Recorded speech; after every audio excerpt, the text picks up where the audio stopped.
Swami ji, fatty liver की तरह ही jaundice की परेशानी भी बहुत कॉमन है। कई बार ये जानलेवा भी साबित होती है। ऐसे केसेस आपने भी देखे होंगे। तो योगाभ्यास तो आप करा ही रहे हैं, लेकिन जॉन्डिस को ठीक करने के लिए उपाय क्या क्या करने चाहिए?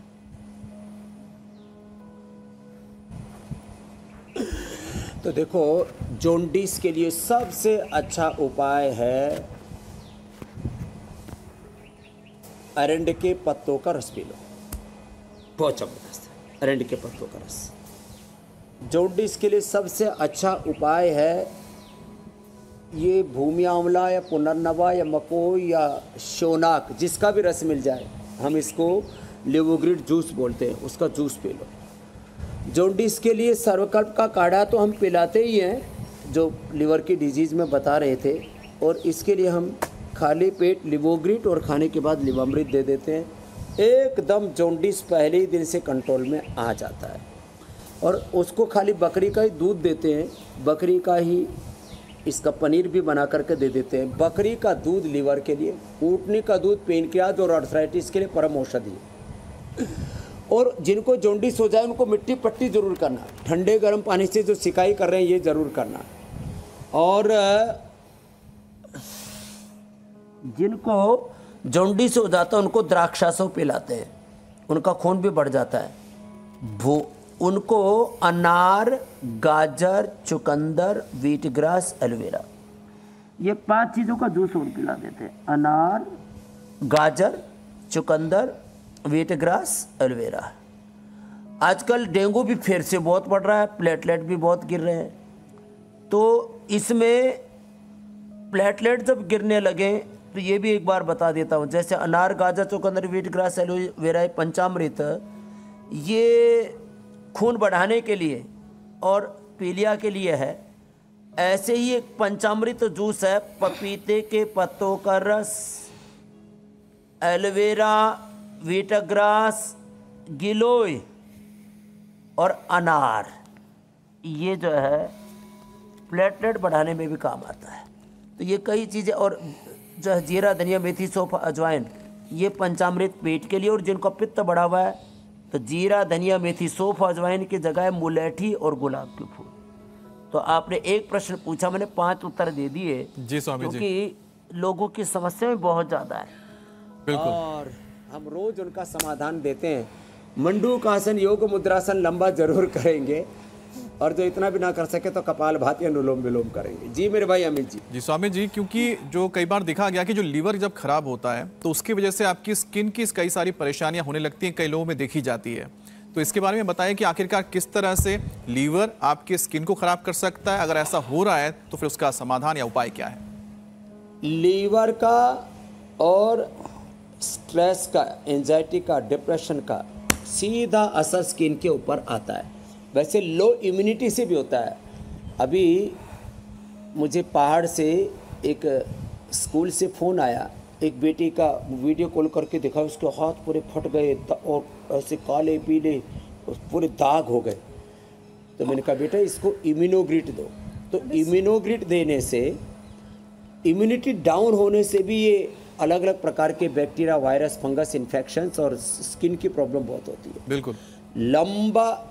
लंबा लीवर का कोई रोग हो तो उससे भी सामान्य रूप से दाद, खाज, खुजली से शुरू होकर के सोराइसिस, एक्जिमा, लिकोडर्मा, ये सब मूलतः लीवर की विकृतियां हैं।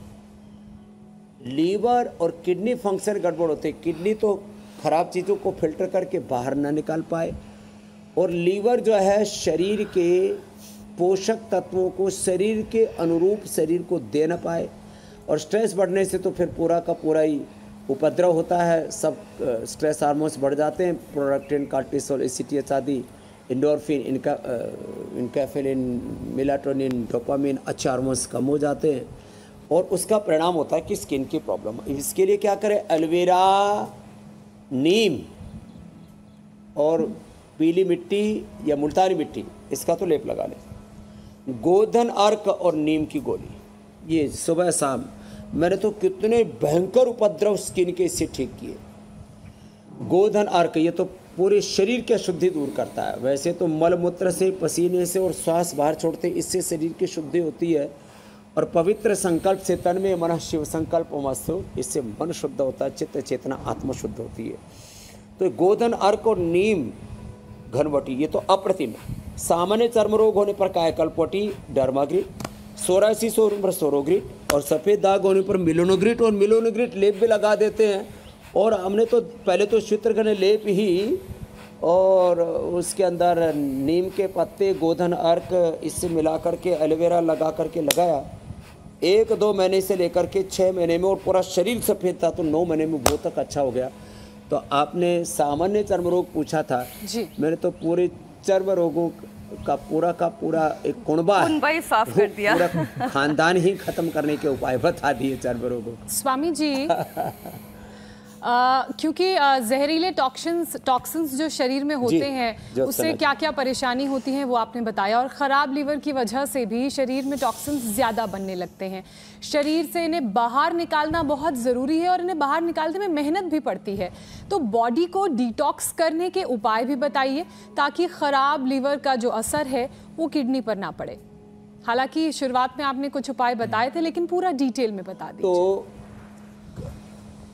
हाँ, तो एक तो यज्ञ की भस्म का पानी पिए, गोखरू, धनिया और सौंफ का पानी पिए। गोखरू का पानी ये एकदम पूरी बॉडी को डिटॉक्स कर देता है। गोधन, अर्क ये बॉडी को डिटॉक्स कर देता है। और ये रोज़ कम से कम 2 अभ्यास, देखो इतने इजी हैं। इससे राइट और लेफ्ट किडनी, साथ में लीवर और आंतें, ये अब एक ऐसा अभ्यास है जो मोटापा के लिए भी है, liver, kidney, spleen, intestine pain क्या है, यूट्रस, ओवरी, प्रोस्टेट के लिए भी है। इसको ज़रूर अपनाएं। अभी जैसे मैं विदेश गया तो एक चीज़ अच्छी मैंने देखी, डिटॉक्स आप जूस पिएंगे? मैंने कहा डिटॉक्स जूस क्या है जी?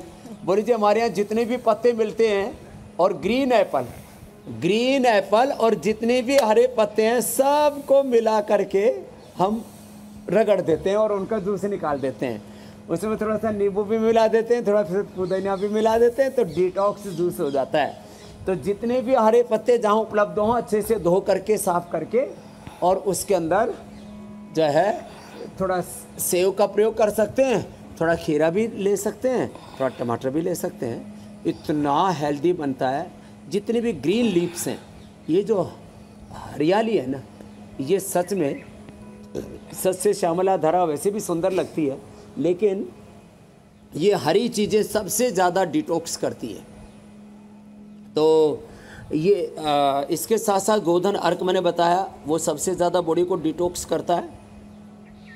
तो इन चीज़ों को जो हम बताते रहते हैं ये बहुत ही ज़बरदस्त है। स्थित कोणासन, चक्की आसन, इसको अपनाएं। और अचारों में हेल्दी अचार खाएं। हेल्दी अचार नींबू का, टीट का, लिसोड़े का, और ऐसे कभी आंवले का मुरब्बा, कभी हरड़ का मुरब्बा। आंवला और मुरब्बा की कैंडी भी हमने बना दी है। कभी मुंह का टेस्ट अच्छा करना हो तो इन्हीं चीज़ों को खाया करें।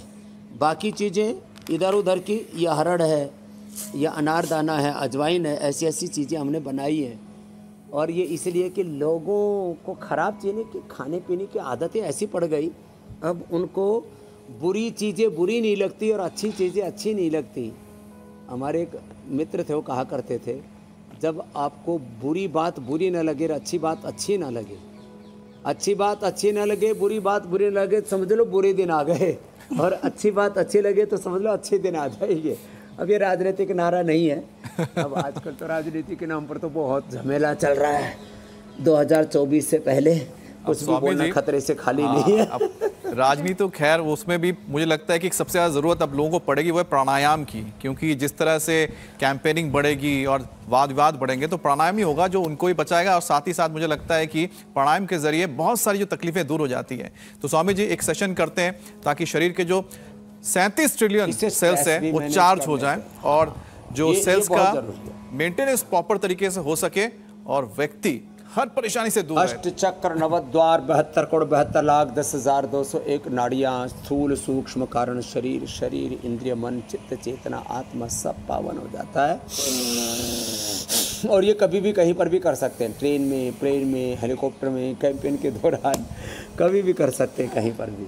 और किसी को बाहर खुले में करने में शर्म आती हो, वैसे तो योग करने से ना वोट भी मिलते हैं, इसलिए आजकल खाली मोदी जी नहीं, केजरीवाल जी भी योग करते हैं आजकल। अभी जो है नेहरू जी के बाद, इंदिरा जी के बाद अब जो है सोनिया जी और राहुल गांधी जी भी, मुझे लगता है पहले तो कमरे में करते थे, अभी बाहर भी योग करते हुए दिखेंगे आपको 2024 से पहले। तो जैसे अब मंदिर सब लोग जाने लग गए, भगवान को मानने लग गए, धर्म को मानने लग गए, ऐसे लोग योग जो है, चलो कोई ना भी माने लेकिन चाहे कमरे में ही बैठ करके कर ले। भस्त्री का बड़ा जबरदस्त है।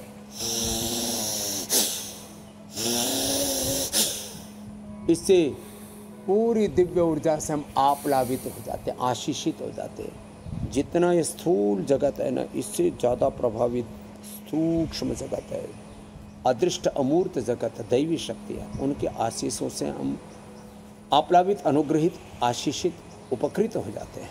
तो 2 मिनट तो ऐसे ही भस्त्रिका करना है।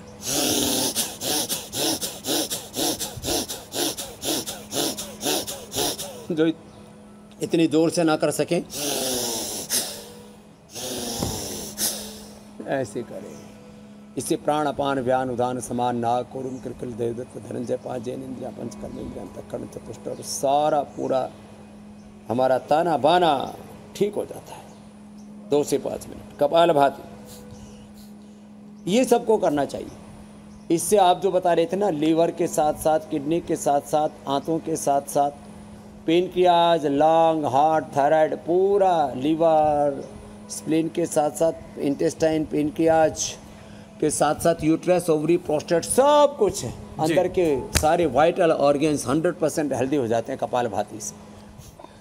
और इसके बाद फिर मैं बाह्य प्राणायाम, उज्जाई, शीतली, शीतकारी, अनुलोम विलोम, भ्रामरी, उद्गीत तो ज्योत्सना मीनाक्षी जी कर लेंगे। प्रश्न आप शुरू कर दीजिए। बिल्कुल स्वामी जी, साथ साथ करते रहेंगे तो डेली का काम है अपना। इंडिया टीवी हर वक्त हर जगह डाउनलोड करने के लिए सर्च करें India TV news Google play store या ऐप स्टोर पर।